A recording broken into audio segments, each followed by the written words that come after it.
Sasoji, ẹ má bínú ṣé mi disturb yín. Mo ní láti iron aṣọ tí máa fi lọ sí ibi iṣẹ́ lọ́la ni. Bí mo ṣe iron tèmi lọ ló bọ̀n, mo wá òkú bóyá ẹ lè yá mi ní iron títí. Ẹ dúró mi bọ̀.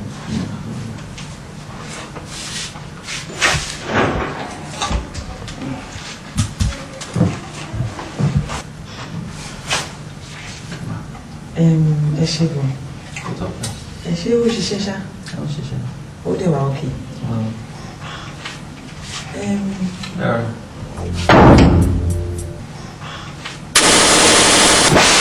Ẹ jókòó ẹ.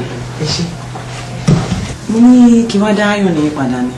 Ti rí lánàá bí mo ṣe plug mọ́nú kíní sọ́kẹ́tì yẹn bó ṣe blow nìyẹn.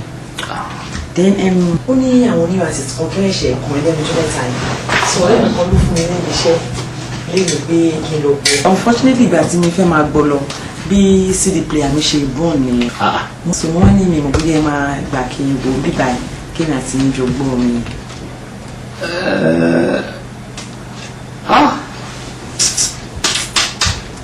Kò bá dẹ̀ wù mí kí àjọ wo CD pọ̀. But ọ̀gá mi fún mi ní assignment kan tẹ́ pé as early as 6 a.m. lọ́la màá ti jíjáde. Èmi ò bínú ìwọ̀n làbọ̀rọ̀ bínú nígbà tí orúkọ mi ò ṣe Níkẹ́ Balógun. Orúkọ mi ò ṣe Níkẹ́ Balógun. Àwọn tó jẹ́ Balógun ló yẹ kán lọ jókòó kan lọ ronú. Kí ni ìtàn máa fi ronú? Tó rà pé ẹ̀gbọ́n ni ẹ mọ̀ tán pè lẹ́gùn mi ì ní sọ nítorí tí bá sọ ẹ lè bínú dára tí ó yẹ kẹ̀dá ẹ lè bínú lọ kó sókun wọ́n fi ṣe yín ni ṣe ó dàgbà ẹ̀yìn deliverance tí bá mọ̀ tó mọ̀ ni màá ní kọ́ lọ sọ fún ìyá yìí pé kó ń gbé yín lọ sí church àbí kí àáfà wá sínú ilé yìí kó wá ṣàdúrà fún yín. ó ti ń dà mí lórí irú ọmọdé yìí ó má jẹ́ nítorí òjẹ́ rọrùn sùn ọ̀rẹ́ ló fi ń ṣàlàlá ní gbogbo ìgbà.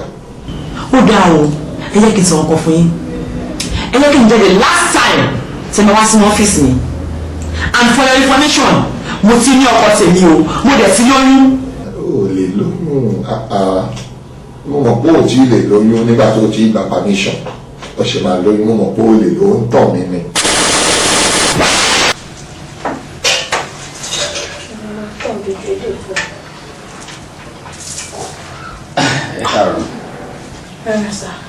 Ẹ má bínú pé mo dẹ́rù báyìí bẹ́ẹ̀ mo kọ́ lẹ́kùn bọ̀ tẹ́ ẹ gbọ́. Sọ́ọ̀rì mo ń bèrè Níkẹ́. Àǹtí Níkẹ́ ò sí nílé wọ́n ti jáde. Ẹ jọ̀ọ́ ẹ má bínú báwo lẹ ti ṣe jẹ́ sí Níkẹ́. Ẹ jọ̀ọ́ mi ò mọ̀ yín sà. Sọ́jí Balógun lórúkọ mi flat ẹ̀yẹn ni mo gbé. Ok Afọláṣadé ni mí àbúrò àǹtí Níkẹ́. Afọláṣadé ọlọ́ọ̀dẹ ṣadé lára ẹ̀. Bá mi jíṣẹ́ fún pé mo wá. Ok.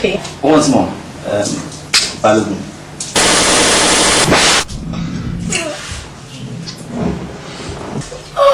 Mo gbé mo kú mo dára Fọláṣadé.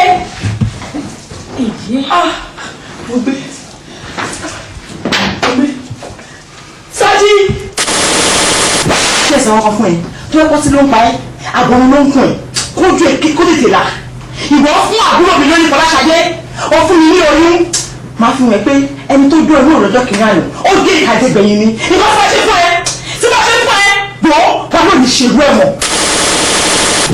Ṣé ti rí àṣẹyìn yẹn inú ilé yín ibẹ̀lẹ̀ máa fi sílẹ̀ sí torí pé bàbá tó bí mi gan ká sọ pé wà nílé ayé kò lè sọ pé kèmí Afọláṣadé yọ yìí kì í yọ yes gbogbo ẹ̀yin tẹ́ jókòó yìí ẹni tí kò bá fẹ́ sí nǹkan tí ó ń pa ní ẹ̀rín kó pa ní ẹkún torí pé Sọ́jí yẹn ohun ìdùnnú ti tèmi ni ẹ tí wọ́n fẹ́ kí nǹkan tó pọ̀ lẹ́rìn pọ̀ lẹ́kún kó tún mẹ́sàn lẹ́gbẹ́ tẹ̀mí yọ yìí.